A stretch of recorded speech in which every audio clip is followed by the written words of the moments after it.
इमाम आज़म अबू हनीफा रहमतुल्लाह तआला ने उन्होंने किसी बंदे को पैसे लैने सन, सफर करते आ रहे सन, धुप सी बड़ी डाढ़ी, वो जिहड़े बंदे को पैसे लैने सन ना उहदे मकान का साया सी। लोग कह लगे साहब असीं भी साए थले खलोते हाँ तो तुसीं भी साए थले आ जाओ, बड़ी धुप लगती है भाई। इमाम साहब फरमान लगे कि इस बंदे को मैं पैसे लैने ने, कर्जा लैना, ये बंदे कर्जा लिया सी, ਇਹਦੇ ਕੋਲੋਂ मैं कर्जा लैना, अगर मैं ये दीवार के साए को फायदा ले लिया कितने सूद ना बन जाए, कितने सूद ना बन जाए। ऐ तकवा इमाम अबू हनीफा रहमतुल्लाह तआला ने कपड़े का कारोबार करते सन। एक मरतबा इंज होया कि तुहां वेख्या होना कि कभी जोर टाइम या डीगर टाइम बदल होंदा ना जो तो यकदम तक अंधेरा हो जाता है। ये डीगर का टाइम है, बदल आसमान से छाया, काली घटा छाई के अंधेरा ही अंधेरा हो गया। इमाम साहब ने दुकान बंद शुरू कर दी करनी। लोग कहने लगे जनाब ये तो कितना दिन पिया है, तुसीं एडी जल्दी दुकान बंद कर लगे हो। इमाम साहब कहने लगे तुहानूं नजर नहीं आता पिया कि आसमान से बदल छा गया है, काली घटा छा गई, हर पासे अंधेरा हो गया है।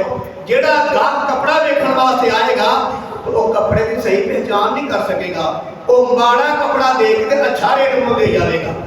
लिहाजा मैं नहीं चाहता कि मेरी दुकान से कोई बंदा आवे तो मेरी वजह तो उन्होंने को नुकसान हो जाए। अभी तक इमाम साहब ने फतवा दिता कि एक दिरम होता है बड़े ठीपे जिन्ना, इन्नी की गंदगी जी वो माफ है, इन्नी की गंदगी लगी जिसम माफ है। एक दिन गंदगी अपने जिसम ला के कपड़े में धोन लग पे। किसी बंदे ने पूछा साहब तुसीं आप ही आते हो कि दिरम के बराबर गंदगी माफ है, ये तुम्हारा फतवा है ते आप भी तुसीं धोन लग पे हो। इमाम साहब फरमान लगे वो फतवा सी ए तकवा है, ये की ये तकवा है। फतवा ये होते ही कि इन्नी गंदगी माफ है, लेकिन तकवा है कि इन्हें धोया जाए। आगे तकवे की मिसाल, औरत नो बुरहा पाया कोई बंदा वेख लवे कि ये जायज़ है नजायज़ नहीं, औरत है उन्हें बुरहा मुकम्मल पाया है, ठीक है, ਉਹਦੇ ਉੱਤੇ अगर गैर महरम की निगाह पै रही है ना तो गुनाह नहीं, क्योंकि बुरहा पाया है मुकम्मल जिसम छुपया होगा, बुरखे की निगाह पाई तो गुनाह नहीं। लेकिन बुरखे कोलों भी बचना, उत्थे भी निगाह ना मारना, इहनूं तकवा कहते हैं। वो औरत ने जानबूझ के देखना गुनाह है, बुरखा पाया उन्हें वेख लो वो झाती पै गई तो गुनाह नहीं, लेकिन बुरहे की हालत में भी औरत को ना देखना ये तकवा है।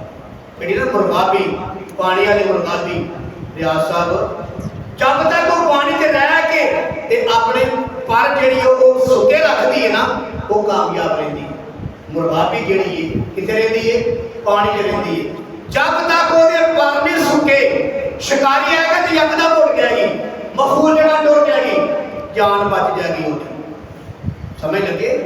अगर वो पर गिले हो गए, शिकारी आ गया उन्हें फैर किया या जाल मारिया तो क्या होएगा, वो फड़ के देगी।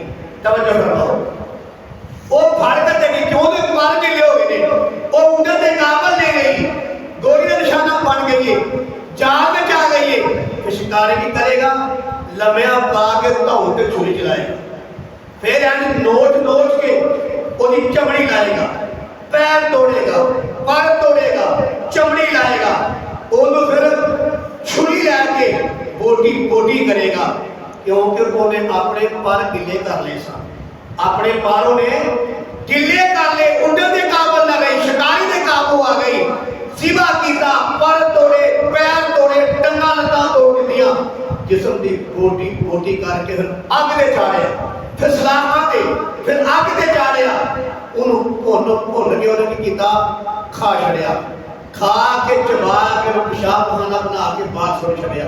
एक चौथ ने ज्यादती हुई, उन्हें अपने पर गिले कर ले सन। ते इंज जिहड़ा मुसलमान है, जिहड़ा मुसलमान है, ए दुनिया के गुनाहां दे समंदर विच रह के जदों अपने पर गिले कर लेंदा ना, फिर शैतान दे काबू आ जाता है, शैतान उन्हें फड़ लेंदा है, फड़ के कित्थे खड़ेगा, जहन्नम दे विच। अगले लत्तां तोड़ देंगे, बाहां तो तोड़ देंगे, अखां कर देंगे, सिर के जिस्म के टोटे टोटे करके अग में छोड़ देंगे।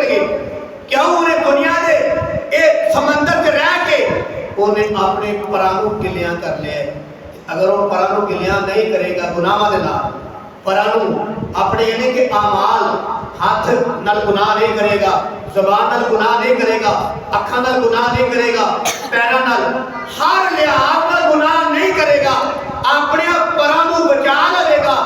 ਜੋ ਬਚਾ ਲਵੇਗਾ ਫਿਰ ਸ਼ੈਤਾਨ ਦੇ ਕਾਬੂ, ਕਿਉਂਕਿ ਉਹ ਮੁਰਗਾਬੀ ਨੇ ਪਰ ਗਿੱਲੇ ਕਰ ਲਏ, ਫਿਰ ਆਪਣੇ ਸ਼ੈਤਾਨੀ ਦੇ ਕਾਬੂ ਆ ਗਈ। ਇਹ ਜਦੋਂ ਬੰਦਾ ਆਪਣੇ ਪਰ ਗੁਨਾਹਾਂ ਨਾਲ ਗਿੱਲੇ ਕਰ ਲੈਂਦਾ ਨਾ, ਫਿਰ ਸ਼ੈਤਾਨ ਦੇ ਕਾਬੂ ਆ ਜਾਂਦਾ ਹੈ। ਸ਼ੈਤਾਨ ਜਾਏਗਾ ਜਹੰਨਮ 'ਚ, ਤੇ ਜਦੋਂ ਆਪਣੇ ਪਰ ਗਿੱਲੇ ਨਹੀਂ ਕਰੇਗਾ ਉਹ ਸ਼ੈਤਾਨ ਦੇ ਕਾਬੂ ਨਹੀਂ ਆਏਗਾ, ਉਹ ਜਾਏਗਾ ਜੰਨਤ ਦੇ ਅੰਦਰ। ਕਿੱਥੇ ਜਾਏਗਾ? ਇਸ ਵਾਸਤੇ ਜਿਵੇਂ ਮੁਰਗਾਬੀ ਕਾਮਯਾਬ ਹੋਣ ਵਾਸਤੇ ਆਪਣੇ ਪਰ ਨਹੀਂ ਗਿੱਲੇ ਹੋਣ ਦਿੰਦੀ, ਇਹ ਜੋ ਸਾਨੂੰ ਚਾਹੀਦਾ ਹੈ ਕਿ ਅਸੀਂ ਕਾਮਯਾਬ ਹੋਣ ਵਾਸਤੇ ਇਹ ਗੁਨਾਹਾਂ ਦੇ ਨਾਲ ਆਪਣੇ ਆਜ਼ਾਦ ਨੂੰ ਆਲੂਦਾ ਨਾ ਕਰੀਏ। ਅਗਰ ਕਰਾਂਗੇ ਤੇ ਜਹੰਨਮ ਦਾ ਈਂਧਨ ਬਣ ਜਾਵਾਂਗੇ।